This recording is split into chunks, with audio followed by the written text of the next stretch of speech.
पहली बार लोकतंत्र में कानून व्यवस्था भी चुनाव का मुद्दा बन सकता हो और उसके माध्यम से आजादी के बाद पहली बार कोई सरकार अपना 5 वर्ष का कार्यकाल पूरा करने के बाद फिर से रिपीट कर सकती हो, यह उसी एफर्ट का परिणाम है जो 2017 से 22 के बीच में उत्तर प्रदेश के अंदर उत्तर प्रदेश पुलिस ने जो परिणाम दिखाए थे कि एक बिगड़े हुए, एक अराजक, दंगाग्रस्त, कर्फ्यूग्रस्त राज्य को बदला जा सकता है और उसे एक सेफ यूपी के रूप में आज हम समृद्धि की जिन ऊंचाइयों की ओर लेके जा रहे हैं, ये उत्तर प्रदेश की बीमारू राज्य से भारत के अर्थव्यवस्था का एक ग्रोथ इंजन बनने की दिशा में किए जाने वाले इस प्रयास की कड़ी सुरक्षा से ही प्रारंभ होती है। मैं हमेशा इस बात को बोलता हूं और मेरा मानना भी है, विकास की पहली शर्त होती है सुरक्षा। जब व्यक्ति सुरक्षित न हो, उसकी पूंजी कैसे सुरक्षित होगी, परिवार कैसे सुरक्षित होगा। और उत्तर प्रदेश पुलिस ने वह करके दिखाया है कि नहीं, ये संभव है। उत्तर प्रदेश भारत की आत्मा है और भारत की इस आत्मा को सजोने संवारने के लिए हम भी वह सब कुछ करेंगे जो नेतृत्व चाहेगा और वह पिछले 9 वर्ष के अंदर वह परिणाम हम सबके सामने आए हैं। आज का इस समारोह हमारे लिए महत्वपूर्ण इसलिए है कि 9 वर्षों में जो परिवर्तन देखने को मिला है, ओवरऑल परसेप्शन यूपी का जो चेंज हुआ है, इसके लिए कुछ कदम बढ़ाए गए थे, कुछ रिफॉर्म किए गए थे। ट्रांसफॉर्मेशन बगैर रिफॉर्म की नहीं हो सकते।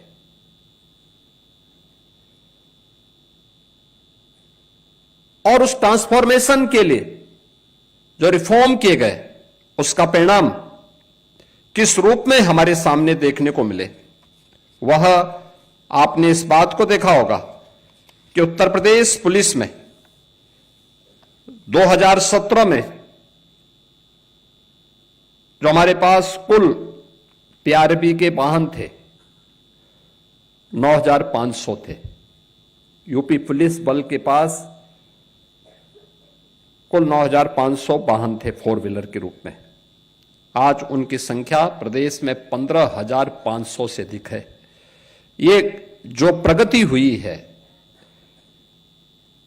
इसी प्रकार से अगर 2 व्हीलर की आप बात करें, 2017 में इनकी संख्या मात्र 3,000 थी, आज इनकी संख्या 9,200 से अधिक है। यानी केवल संख्या नहीं है, इसने पुलिस के रिस्पांस टाइम को न्यूनतम लाने में सफलता प्राप्त की। आपातकालीन स्थिति में जितनी त्वरित कार्रवाई होगी, जितनी त्वरित हम सहायता पहुंचाएंगे, वह त्वरित कार्रवाई ही ट्रस्ट में बदलती है और वह ट्रस्ट ही ट्रांसफॉर्मेशन का कारण बनता है। हमारी कार्रवाई वहां से प्रारंभ होती है और इसीलिए मॉडल पुलिसिंग के लिए जो 3 महत्वपूर्ण स्तंभ आदरणीय प्रधानमंत्री जी बार बार कहते हैं, उसमें इंफ्रास्ट्रक्चर, टेक्नोलॉजी और मोबिलिटी, ये तीनों का अपना महत्व है। अभी जो डीजीपी साहब कह रहे थे कि उत्तर प्रदेश पुलिस बल का जो पहले बजट था, वह 17 के पहले श्वास अटकते अटकते 16,000 करोड़ तक पहुंच पाता था। और वह भी खर्च नहीं हो पाता था। वर्षों पहले जिले बने थे, जिला मुख्यालय नहीं, पुलिस लाइन नहीं। क्या पुलिस परिणाम देती?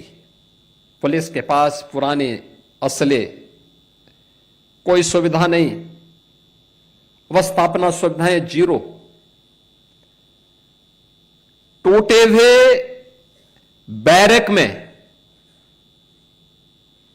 टूटे हुए एस्बेस्टस सीट के नीचे रहने के लिए पुलिसकर्मी दिन भर की 12 घंटे की ड्यूटी के बाद जब आते थे, सर्दी, गर्मी, बरसात में उस टूटे हुए खपड़ेल के नीचे उन्हें रहने के लिए मजबूर होना पड़ता था। मुझे याद है 2017 में मैं एक दिन अचानक लखनऊ पुलिस लाइन में गया था और मैंने यहां के टूटे हुए उस बैरक को अपनी आंखों से देखा था। जवान लेटे हुए थे, आराम कर रहे थे रात्रि भर की ड्यूटी के बाद, लेकिन जैसे ही मैंने दरवाजे के अंदर से झांका, मैंने देखा तो टूटी हुई चारपाई, अपनी आंखों को मलकर मेरी तरफ देख रहे थे। मैंने कहा आप जो समझ रहे हैं मैं वही हूं, लेकिन चिंता मत करो, आराम करो। तब तक पुलिस महानिदेशक भी पहुंच गए, होम सेक्रेटरी पहुंच गए। उन्होंने कहा आपने बताया नहीं। मैंने कहा मैं बताता तो मैं ये सब देख नहीं पाता, मैं इसीलिए आया हूं। और आज आप देखते होंगे उत्तर प्रदेश के 55 जिले ऐसे हैं जिनमें जो सबसे ऊंची बिल्डिंग होगी वह उत्तर प्रदेश पुलिस की बैरक की होगी, उत्तर प्रदेश पुलिस बल के कार्मिकों के बैरक की होगी।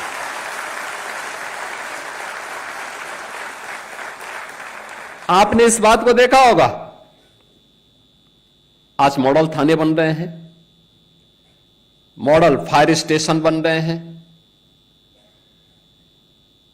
उत्तर प्रदेश पुलिस बल की ट्रेनिंग की क्षमता हम लोगों को 2017 में जब पुलिस भर्ती करनी थी तो उत्तर प्रदेश में केवल 3000 ट्रेनिंग की क्षमता थी एक साथ। हम परेशान थे, कहां होगा, भर्ती होनी थी यूपी के अंदर।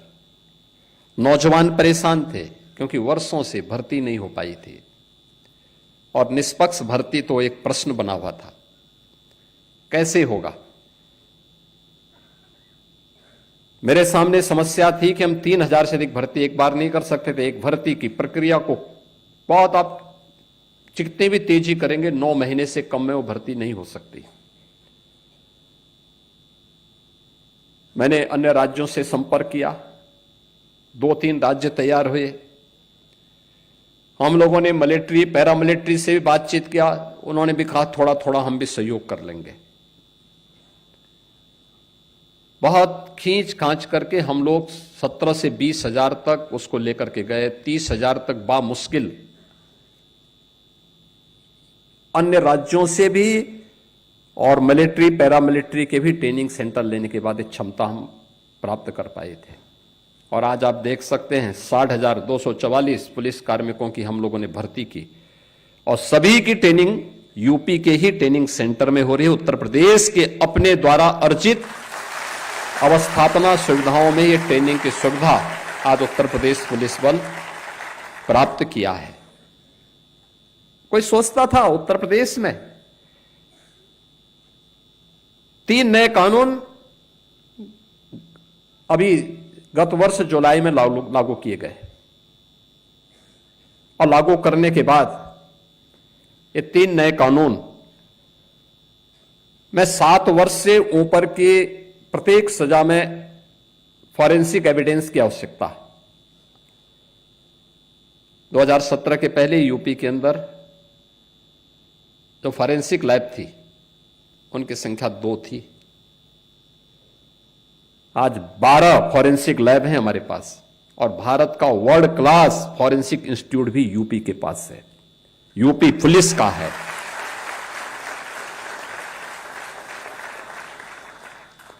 हम वहां पे डिग्री कोर्सेज भी दे रहे हैं, डिप्लोमा भी, सर्टिफिकेट भी।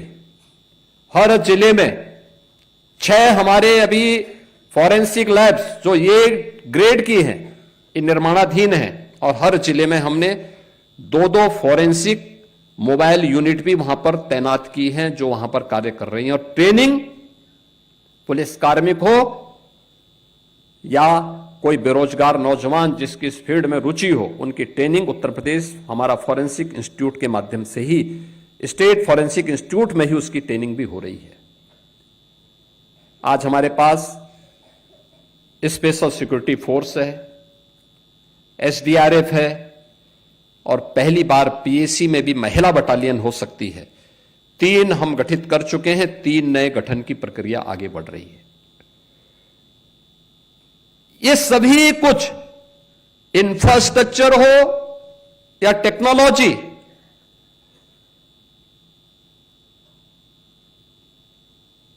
या मोबिलिटी को आगे बढ़ाने के लिए जो प्रयास प्रारंभ किए, इन सबको मिलकर के जब एक साथ टेक्नोलॉजी ट्रांसफॉर्मेशन एक साथ होता है, रिजल्ट आता है, तो वही कॉमन मैन के ट्रस्ट का आधार बनता है। आज हर बड़ा निवेशक क्यों यूपी में आना चाहता है, देश का हो या दुनिया का? क्योंकि इसे विश्वास है यूपी की जीरो टॉलरेंस की पॉलिसी, जीरो करप्शन की पॉलिसी हर एक बड़े निवेशक को जहां विश्वास से भर करके यूपी में निवेश करने के लिए लालायित करता है, वहीं हर बेटी सुरक्षित है, हर व्यापारी सुरक्षा का एहसास करके उत्तर प्रदेश के विकास में और देश के विकास में उत्तर प्रदेश को ग्रोथ इंजन के रूप में आगे बढ़ाने में अपनी भूमिका का निर्वहन कर रहा है। और इसी प्रक्रिया को आगे बढ़ाने की दिशा में आज जो प्रयास आगे बढ़े हैं, उसी के तहत बहुत कुछ कार्य पिछले 9 वर्ष के अंदर हम लोगों ने प्रदेश के अंदर प्रारंभ किए हैं। आपने देखा होगा 2,19,000 से अधिक हमने पुलिस कार्मिकों की भर्ती की, ये कभी नहीं हुआ। आज हमारे पास पर्याप्त मात्रा में पुलिस बल है, बड़ी से बड़ी चुनौती को हम फेस कर सकते हैं। पहले पुलिस थी ही नहीं। परिणाम क्या थे? मनोबल टूटा हुआ था। परिणाम क्या देते? सुविधाओं का अभाव था। परिणाम क्या देते? वह मनुष्य है, मशीन नहीं है कि लगातार 48 घंटे तक काम लें। लेकिन उस सब के बावजूद ये चीजें आज उत्तर प्रदेश के पास हैं। आज उत्तर प्रदेश पुलिस की डिमांड, पीएसी की डिमांड देश के अन्य राज्यों में भी होती है। और उस प्रक्रिया को आगे बढ़ाने के लिए आज मैं इस बात के लिए धन्यवाद दूंगा होंडा इंडिया फाउंडेशन को कि उन्होंने 50 अपनी क्विक रिस्पांस टीम की बाइक उत्तर प्रदेश पुलिस को उपलब्ध करवाने के लिए समारोह यहां पर आयोजित किया है। मैं धन्यवाद दूंगा होंडा इंडिया फाउंडेशन को कि उन्होंने उत्तर प्रदेश पुलिस की इस टीम को अपने इस फाउंडेशन के साथ जोड़ने और उत्तर प्रदेश पुलिस बल पर अपना विश्वास जो जताया है, मैं इसके लिए उनको उत्तर प्रदेश सरकार की ओर से धन्यवाद देता हूं।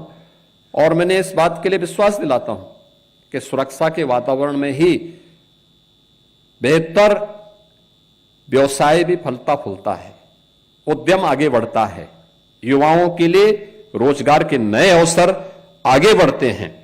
और ये सोशल सिक्योरिटी जो इंडस्ट्री और इकोनॉमिक ग्रोथ की दिशा में प्रारंभ हुआ है, यह वहां से उसी कड़ी का हिस्सा है। आज यहां पे केवल एक 50 क्वालिटी प्रदान करने का समारोह मात्र नहीं है। यह समारोह शासन का,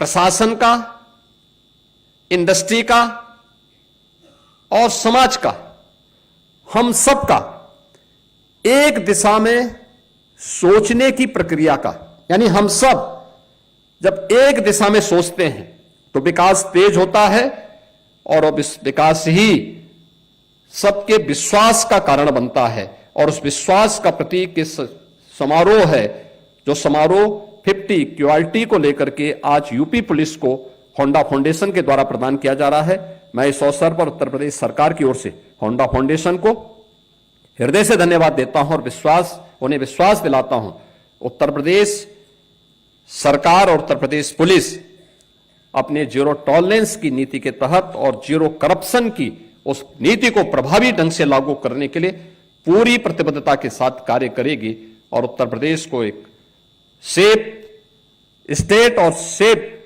समृद्ध स्टेट के रूप में, भारत के ग्रोथ इंजन के रूप में प्रस्तुत करेगी। आप सबको इस अवसर पर मैं अपनी शुभकामनाएं देता हूं। धन्यवाद। जय हिंद।